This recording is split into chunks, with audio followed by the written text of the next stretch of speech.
Nikusalimu kwa jina la Bwana wetu Yesu Kristo. Sisi ni wazima wa afya, maana Bwana anaendelea kutulinda na kututetea, na imani ya kuwa nawe ni mzima wa afya. Ni Jumapili nyingine tena na ni siku nyingine tena nikiwa hapa katika kanisa lako pendwa la FPCT Mafiga lililopo Morogoro mjini chini ya mchungaji kiongozi Julius Fumbo. Kama ilivyo kawaida yetu, kama ilivyo ada yetu, tunakutana kila siku ya Jumapili mahali hapa kumwabudu Mungu wetu, na katika ibada ya siku ya leo tumepata neema ya kufikiwa na kutembelewa na wageni wetu kutoka Dar es Salaam, akiwepo ni mama mchungaji pamoja na timu yake ya watoto. Wamekuja mahali hapa. Tutafahamu mambo mengi, tutafahamu ni nini lengo lao kuja mahali hapa na ni kitu gani ambacho wameandaa kutuletea mahali hapa kutujuza sisi.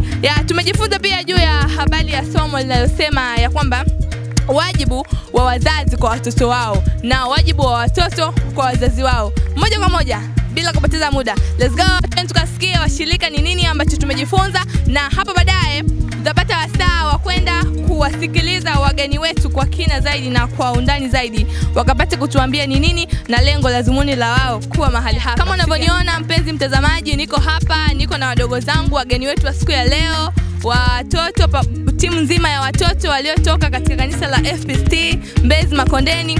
Moja kwa moja ukapate kusikia hawa ni baadhi ya watoto, nao watatujulisha ni lengo gani au ni nini ambacho walichokuwa wameplani kutuletea wa mahali hapa, au kuwaletea watoto pamoja na wazazi wa mahali hapa Mafiga. Karibu. Unaitwa nani? Justina Faustine Mgozi. Unaitwa nani? Dorcas Shauri. Faraja Emmanuel Mria. Amina. Wote kama unavyoona sisi tumeokoka na pia tunampenda Yesu. Moja kwa moja naomba ningependa kwenda kwenye pointi moja kwa moja. Moja kwa moja nitakwenda kumuuliza dada hapa kwamba ni nini, ni lipi lengo lao la wao kutoka alikotoka na ni vitu gani walivyotuandalia kuja mahali hapa, kuandaa kambi walioandaa kuwa mahali hapa, kuwa nasi mpaka katika hitimisho la hii siku ya leo. Kwa kifupi sana atatueleza ni nini lengo lao na ni vitu gani na nini wameplani kuja kukifanya mahali hapa. Karibu. Lengo letu tulilopani kuja kufanya mahali hapa ni kufanya uinjilisti katika maeneo mbalimbali, kugawa peperushi, kuwaleta watu kwa Yesu, wafunguke na wamfuate Yesu. Amina. Na nitarudi upande wa pili kwa dada hapa. Kwa kifupi zaidi anaweza akatuelekeza au kuturekebisha. Baadhi yetu wengi zaidi tunaamini kwamba vikundi vya watoto mara nyingi wakikutana huwa tu wanafanya michezo na kulizana mambo ya shule. Labda kwa kifupi zaidi au kwa uchache anaweza akatuelekeza ya kwamba wao kama kikundi chao cha watoto ni vitu gani ambavyo huwa wanavifanya ambapo wakikutana vya tofauti na vile ambavyo sisi tunafahamu. Huwa tunaenda kutembelea wagonjwa, tunapenda kusambaza injili maeneo mbalimbali, kutembelea watoto yatima, kuona wajane na kusaidia wafungwa. Amina. Kwa majina yangu naitwa Leviness Asaf Dani. Mimi ni mtoto wa FPCT Mbezi Makondeni. Kitu ambacho tumejifunza siku ya leo kwenye somo la leo, tumejifunza wajibu wa wazazi kwa watoto na wajibu wa watoto kwa wazazi. Mfano, wajibu wa wazazi kwa watoto, mzazi ana wajibu wa kumlinda mtoto, kumfanyia vitu anavyotaka. Kwa mfano, ana wajibu wa kumpa mahitaji yake, kwa mfano malazi, chakula, mavazi. Pia huo ni wajibu wa kawaida hapa duniani. Pia kuna wajibu mwingine ambao mzazi anataka kutimiza kwa mtoto, mfano kumhimiza kwenda kanisani, kumhimiza kufanya matendo yanayompendeza Mungu, kuangalia vitu vizuri hata kwenye mitandao, hata kwenye TV. Pia tumejifunza wajibu wa watoto kwa wazazi. Sisi kama watoto au mtoto yoyote ana wajibu wa kumheshimu mzazi wake, kusikiliza yale anayomwambia na kufuata maelekezo yote ya wazazi. Asante na Mungu akubariki. Moja kwa moja tuamie upande wa pili hapa kwa kaka, na kama unavyoona tumeweza kujifunza juu ya kwamba watoto wajitahidi kufanya mambo mazuri ya kuwafurahisha wazazi wao, kwa maana nao wazazi wao watawapenda. Kaka, unaweza kutueleza kwa kifupi kwamba ni mambo yapi ambayo mtoto anaweza kufanya au ni kama vile wajibu yake na ni mambo mazuri anaweza akafanya ili yani anaweza akafanya kumfurahisha mzazi wake, kafurahi na kumpenda? Kwanza kwa majina naitwa Daniel Ndeshiuta. Vitu ambavyo mtoto anaweza akafanya kumfurahisha mzazi wake ni kwamba mtoto anaweza akawa na mheshimu mzazi wake, anafanya vile ambavyo mzazi wake anatamani afanye, kumtii Mungu, lakini pia anakuwa na jitihada za kufanya kazi kwa bidii. Kama ni kwenye shule anasoma afaulu, ili hata mzazi wake akimwona anafurahi kwamba mwanangu kweli amefaulu, na anakuwa anajivunia kuwa naye. Moja, bila kupoteza muda wakati huu sasa tukapate kwenda kuwasikiliza walimu wa watoto hawa, wakapate kutueleza lengo hasa la ujio wao mahali hapa na ni nini ambacho wamejifunza wao kutokana na somo la siku ya leo. Karibu, let's go.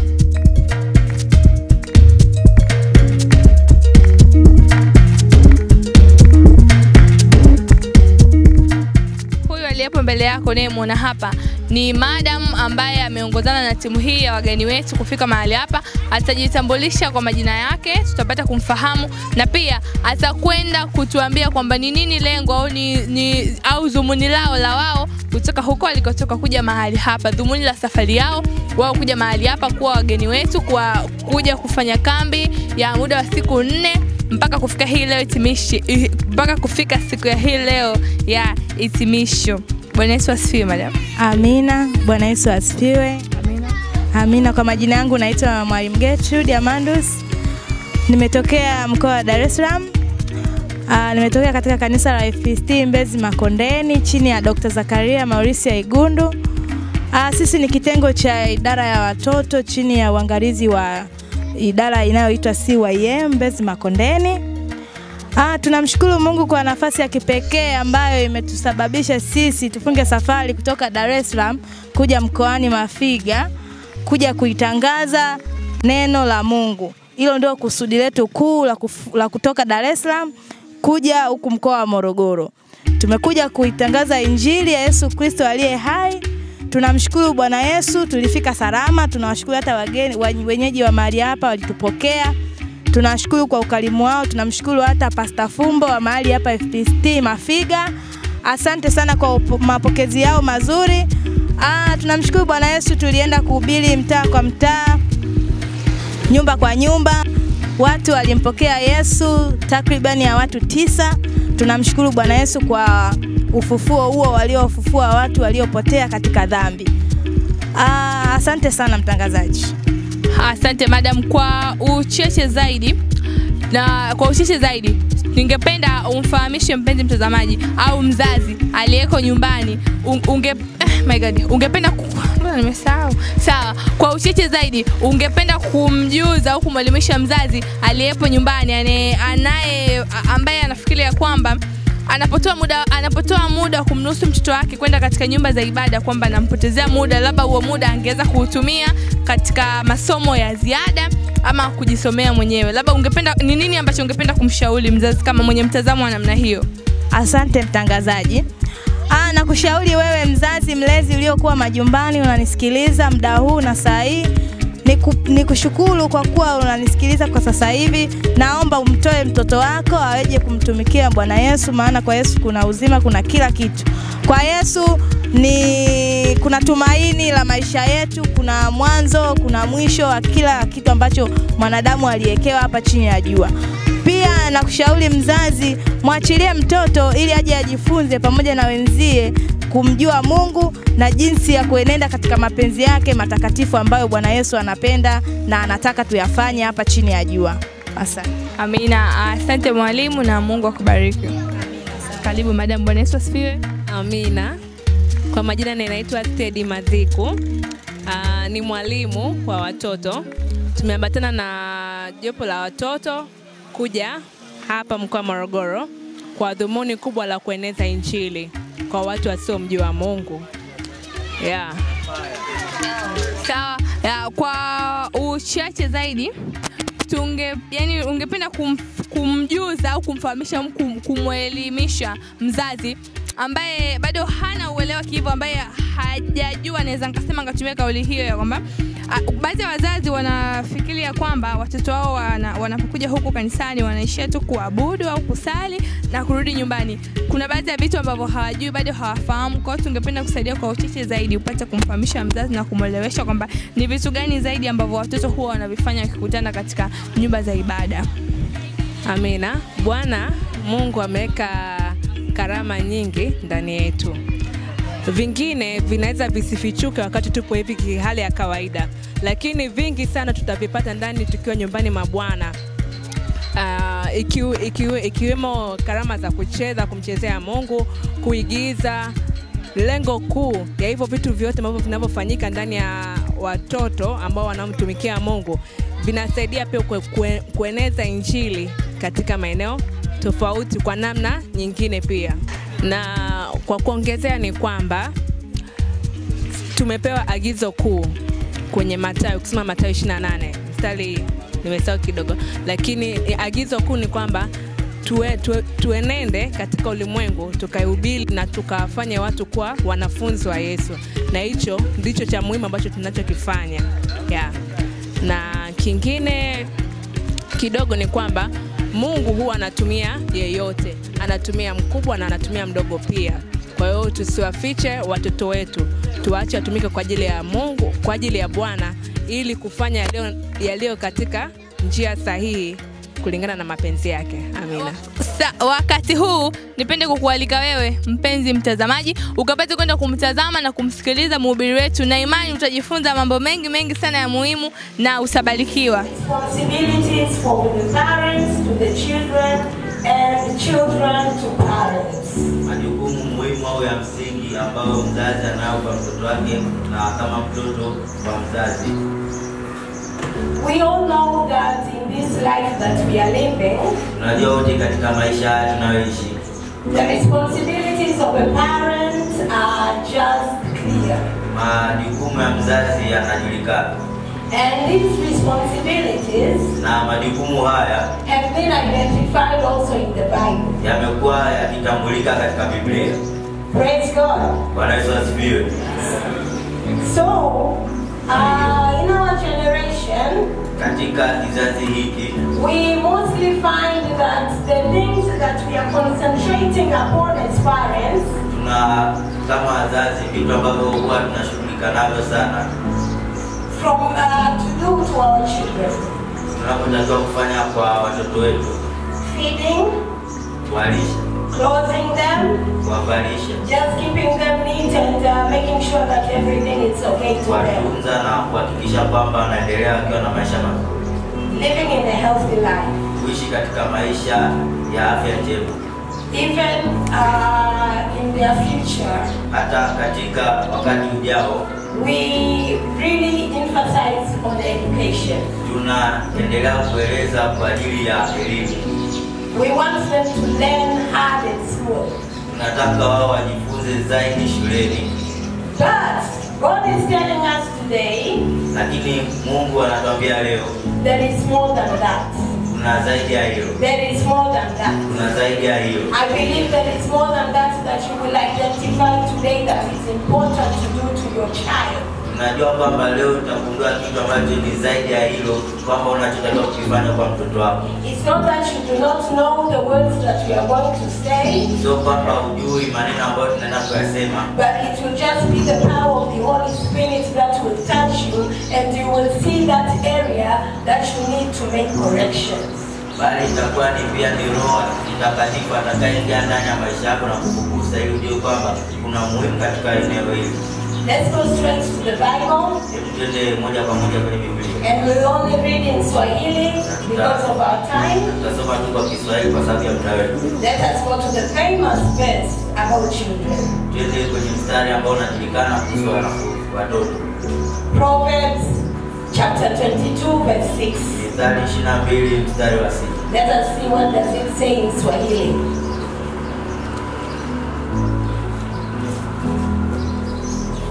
Kwa sababu nimeishika kichwani, kwa sababu nitapoteza muda kufungua Biblia, naomba niseme. Mithali sura ya 22 mstari wa 6, na anasema mlee mtoto katika njia impasayo, nayo hata iacha hata atakapokuwa mzee. Hallelujah. I believe you have checked on your Bibles and you have noticed that. Naamini mmeangalia Biblia zenu na mmeona hilo. Kwa hiyo, so God, Mungu, is directing us how to train our child in His ways. Anatuelekeza namna ya kuwafundisha watoto wetu katika njia zake. Have you done that? Umefanya hivyo? Or you are just concentrating on the things of the world? Au unajaribu tu unajaribu tu kuwa makini kwenye mambo ya kidunia kama masomo mfano. Yes, you are concentrating on the things of the world, just like school and the economical status and whatever. Unaendelea tu kuwa makini kwenye yale mambo tu kwamba mtoto wako yuko vizuri shuleni, mambo yako ya kiuchumi. Have you given them consideration to know Jesus? Je, umekuwa makini kwamba watoto wako wanamjua Mungu? Have you met them then in your daily routine in your home? Do you have schedules in prayers and in reading the word of God in your family? Je, mmetengeneza ratiba ambazo mtoto anajifunza kumtumikia Mungu, kufanya ibada akiwa nyumbani? Do we do that? Je, tunafanya hivyo? Let us check. Hebu tuangalie. Let us check. Hebu tuangalie. Or we just do it on Sundays? Tunafanya tu ikifika Jumapili. Or we just do it in one day in a week? Au inafanyika mara moja kwa wiki? It should be a routine. Natakiwa iwe tabia yako au ratiba yako. Just like the way you are training your child to go to school every day and wake him or her up. Kama vile unapomfundisha mtoto wako kwamba anatakiwa aende shule na unamwamsha kweli aende shule. You are really concentrating on that they should not get late to school. Unakuwa makini na ukichukulia hatua na ukiangalia ukiwa mwangalifu kwamba mtoto wako anahakikisha kwamba anaenda shule. It's the same way. Hivyo ndivyo inavyotakiwa pia. It is the same way. Hivyo ndivyo pia inavyotakiwa.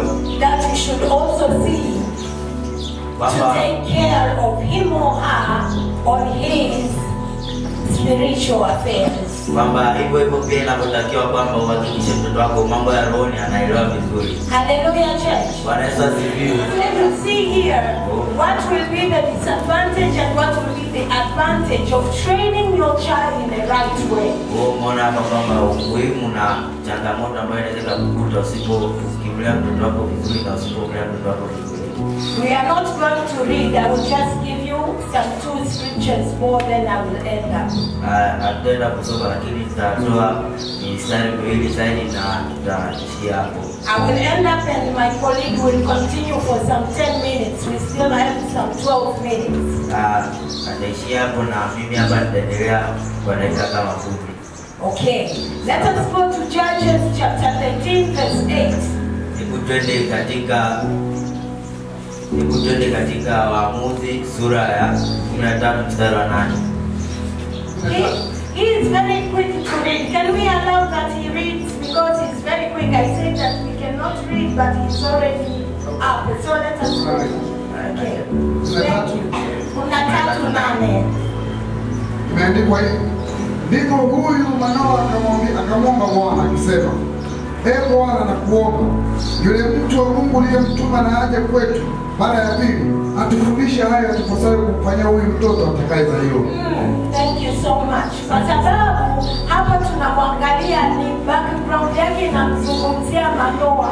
Manoa alikuwa baba wa Samson. Because here we talk about the background of Manoah. Manoah was the father of Samson. He was directed how to train his child by an angel. Alikuwa ameelekezwa namna ya kumfundisha mtoto wake au kumwelekeza mtoto wake kwa malaika. Because he asked God to help him so. Kwa sababu alimwomba Mungu amsaidie hivyo. Hallelujah. What is your problem? Jambo ni You can also ask God how to help you to train your child. Unaweza Mungu anaweza kukusaidia namna ya kumwelekeza mtoto wako. If you don't understand what you are saying, we are living in a very confused world. I cannot handle my child. He is in boarding school. She is in a hostel. So that I cannot take control of my child. But God knows how to help you. Unaweza kumwomba Mungu kwa sababu Mungu anaweza kukusaidia. Unaweza kuwa unalalamika kwamba tunaishi katika dunia ambayo imechanganyikiwa na kwamba mtoto wangu kwa labda hostel yuko boarding school, sijui hata nifanyaje, lakini kumwomba Mungu atakusaidia. He will help you because when he said, if you ask, I will help you. Kwa sababu anasema kwamba ukiomba naye atakusaidia. Praise God. Bwana Yesu asifiwe. But again, when we read Isaiah chapter 54 verse 13, lakini bado ukiendelea kusoma Isaya 54:13. what does it say, my brother? Na inasemaje kaka? 54. Yes. Verse 13. 13. Imeandikwa hivi. na watoto wako wote watafundishwa na Bwana, Hallelujah. na amani ya watoto wako itakuwa nyingi. Thank you so much. You see how God is at least comforting us. Naona kwamba namna Mungu anavyoendelea kutuambia But if you trouble yourself to train him in his way, kwamba ukiendelea kujisumbua kwamba namna kuelekeza mtoto wako kwa njia zako, he will take care of the rest. ataweza kukusaidia mambo mengine. So you don't have to worry. Wewe uhitaji kuogopa, As a mother, as a father, kama mama, kama baba, as an auntie, as a guardian, kama shangazi, kama mwongozaji. just keep yourself in the right way that you are supposed to do, then God will take care of the rest. Kwamba unatakiwa ujue kwamba utafanya kwa eneo lako na Mungu atafanya mengine. Hallelujah. So we still Tulisema neno letu la leo kwamba ni majukumu ya mzazi kwa mtoto wake na mtoto wake na majukumu ya mtoto kwa mzazi. tulisema kwamba siku ya leo tunazungumzia majukumu ya mzazi kwa mtoto na mtoto kwa mzazi. Kwa hiyo mimi kwenye eneo langu naendelea kusema majukumu sasa au anayopaswa kufanya mtoto kwa mzazi. I'll rush on to what is the meaning of responsibility. Atakimbilia kwenye eneo la jinsi ya kuelewa neno wajibu. We say it is something that a person has to do or accomplish. It is something that a person has to do or accomplish. Ni jinsi ambavyo mtu anapaswa kuzingatia yale ambayo anatakiwa kufanya. You as a child, Wewe kama mtoto, there are things that you have to do to your parents. kuna vitu ambavyo unatakiwa kufanya kwa wazazi And wako, the word of God says so. na neno la Mungu linaelezea dhahiri. Your parents Wazazi wako can be your teachers watakuwa ni walimu wako, wanaweza kuwa walimu wako at school. shuleni, Even your teachers hata walimu wako at Sunday school. wa Sunday school, Even the ones who are eight. hata hao ambao ni wakubwa zako, We should learn how to respect them. tunatakiwa kuwaheshimu. We should learn how to respect them. Tunatakiwa kuwaheshimu. If you won't respect the one who is older than you today, Kama hutamheshimu yule ambaye ni mkubwa wako, then know that at the other time when you are grown up, there are small kids who won't respect you. basi ufahamu kwamba hata wewe pia hutaheshimiwa unapokuwa mtu mzima. Praise the Lord. Bwana asifiwe. Let us read Ephesians 6 verse 1 to 3. Tusome Waefeso 6:1-3. Just in Swahili.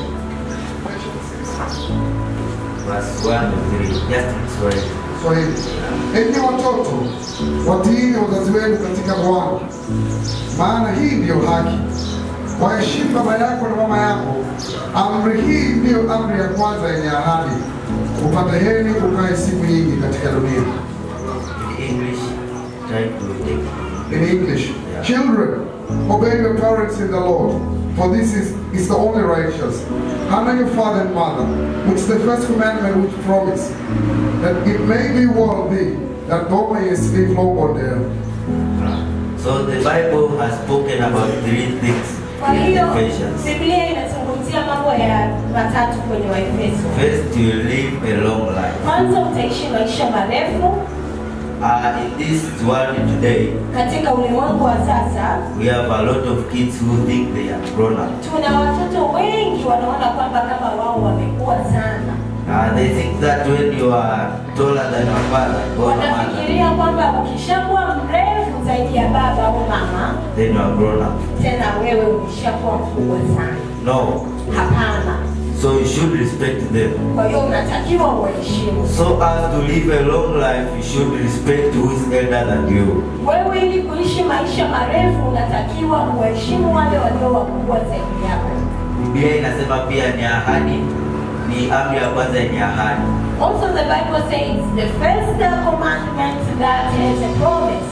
So this promise that God has given to us as children, Kwa hiyo hii ahadi ambayo tumepewa kama watoto, it is inside respecting our parents. inatakiwa tuheshimu wazazi wetu. Don't respect your parents, no promise that will be fulfilled. Usipoheshimu wazazi wako, basi na hii ahadi haitakuwa yako. Don't say that God is not good or is not doing things that are good to me, just sees other people. Na wala usiseme kwamba mimi Mungu hanioni, Mungu mimi ananionea, na yeye ni ana upendeleo tu kwa watu wengine. God normally goes with the direction with condition. He has conditions so as to bless you. Yeye Mungu akisema jambo anasema kwa kumaanisha, kwa kutumia neno lake, na anafanya kile ambacho neno lake linasema. Praise the Lord. Bwana asifiwe. Okay, there are some of the few things that I'd like just to share with you before I go to the responsibility. Ninataka kuweza kusema mambo machache kabla sijaenda moja kwa moja kwenye ule wajibu mwingine. The first thing is that the future tomorrow which is built by today. Kwamba maisha yako ya huko mbeleni yanategemewa na jinsi unavyoishi sasa. The way you see a child is living today, how is he behaving to the parents and all the people? Sasa hivi unavyoona mtoto jinsi ambavyo anakuwa, tabia zake, is the way that child will be when he or she is a parent. Ndivyo atakavyokuwa pale atakapokuwa mzazi. Be careful you as a child. Wewe uwe makini kama mtoto. Have a good foundation so that you won't bring your family at a bad condition. Uwe na msingi mzuri wa haya mafunzo ya Mungu ili usiwafanye wazazi wako wapate shida. Let us read Matthew chapter 7 verse 24 to 27. Na hayo ndio yaliyojiri katika siku ya leo mahali hapa. Tunahitimisha kwa kusema ya kwamba mlee mtoto katika njia impasayo, naye hataiacha hata atakapokuwa mzee. Usisahau kutufuatilia katika mitandao ya kijamii katika Facebook, Instagram, YouTube na TikTok kwa akaunti yetu ya FPST Mafiga Media. Usisahau kushare, kulike, kusubscribe na kucomment. Nikilipoti kutoka hapa katika kanisa la FPST Mafiga lililopo Morogoro mjini chini ya mchungaji kiongozi Julius Fumbo. Na kwa niaba ya wote walioshiriki kuandaa ripoti hii, ni mimi hosti wako Amanda Sungula. Asante na kwaheri.